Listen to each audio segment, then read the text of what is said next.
dhjetore gjysmore pushimi. Po bakshishe kështu ndodhe aty për shembull që dikush kënaqet dhe të lë lek në dorë? Jo. Të vërtetën se nuk na dëgjojnë në spital, thua e vërtet.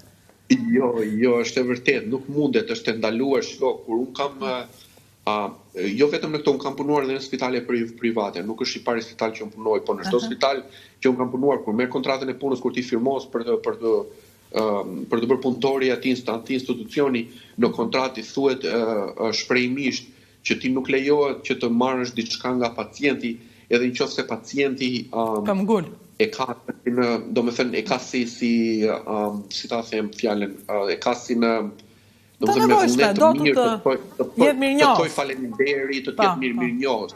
Jo, nuk mund ta pranosh.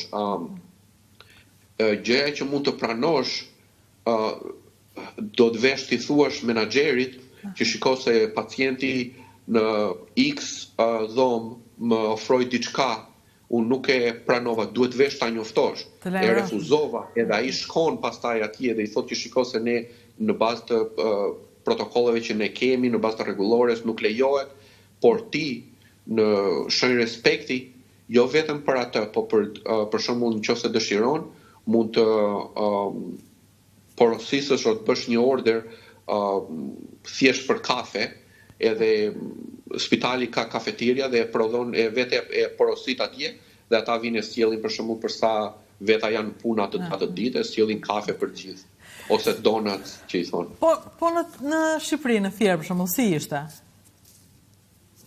Në Fier ishte shiko, në Fier ishte ndryshe, ekzistonte bakshishi, mos ta mohojmë tani, mos të bëjmë cinikun. Ekzistonte bakshishi, jepej bakshishi,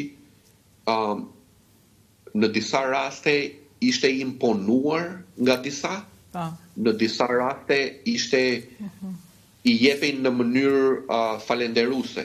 E kuptoj. Por që bakshishi është një gjë që nuk mund të eliminohet në kuptimin që kërkon shumë punë, kërkon shumë mund dhe kërkon një ndryrim mentaliteti më mënyri të theksuari që të filloj të iki nga ajo pjesë e... Është aty do të thonë nëse aty të kap